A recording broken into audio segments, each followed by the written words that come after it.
Today I'll be speaking in English. Today I'll be talking about Singapore politics again. Actually, I didn't expect myself to create so many videos about Singapore politics.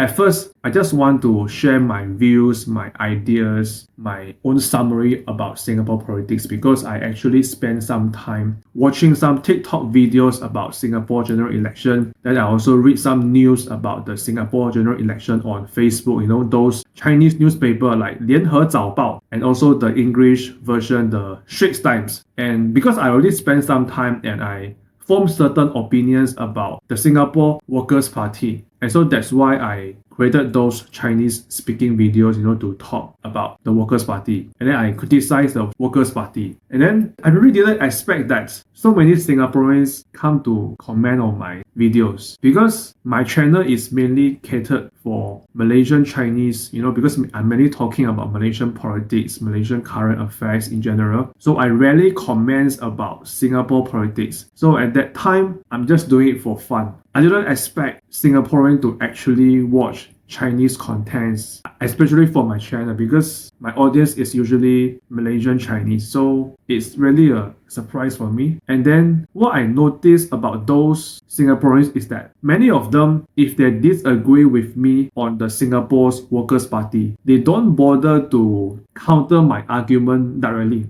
They don't bother to rebut me directly with valid points. They just attack me or criticize me like brainlessly, They just leave very useless and unconstructive comments like, "You're stupid, who are you to comment on Singapore politics? You're not Singaporean, so you cannot comment on Singapore politics." I think this logic is just stupid because if I use this logic right, I can also say that you cannot comment on the food of any restaurants because you are not the restaurant owner. So you are not in a position to say that the food is good or bad. So you see that logic is very stupid. I can also give you another example of this kind of logic. I can also say that NUS, NTU should shut down all the humanities department, especially those related to politics. Because you are Singaporean, so this is a Singaporean university. You can only comment on Singapore politics. You cannot study and analyze, you cannot give your opinion on international politics because you are Singaporean.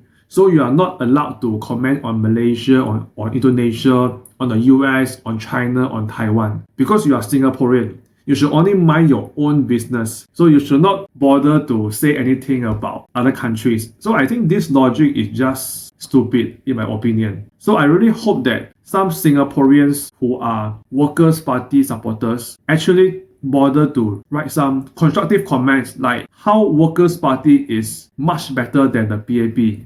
I'm really curious to know.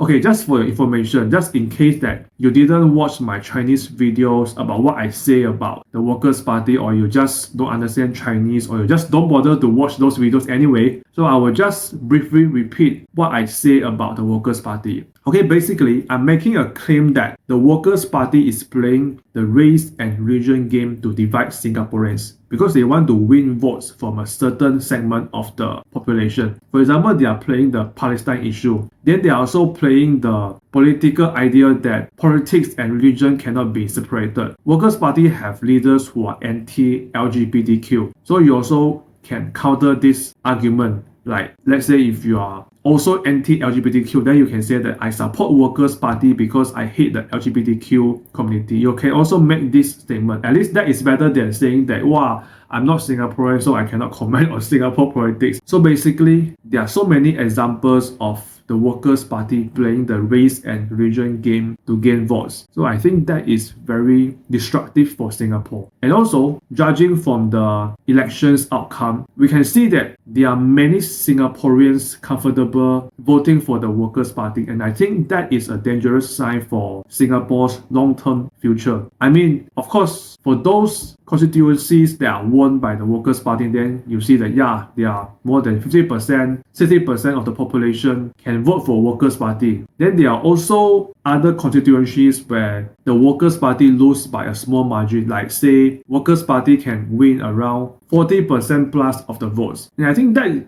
is really a dangerous sign because that just shows that many voters are comfortable voting for Workers' Party. So in theory, when the Workers' Party contests in all seats of Singapore one day, it's really possible that Workers' Party can win the election and become the next government, and then PAP just get kicked out from the government. That is very possible. And I think, judging from the current trend, this is going to happen in our lifetime. Maybe in 20 years' time, 30 years' time. That is very possible. Because right now, Workers' Party only contests in a few constituencies. Because I believe that in theory, every constituency in Singapore is the same. At least I don't believe that, say, Hougang people are inherently different from the people in Ang Mo Kio or in Sembawang. I think every constituency in Singapore is the same. So if Workers' Party can win constituencies in, say, Hougang, Sengkang, then they can also win seat in Sembawang, in Ang Mo Kio,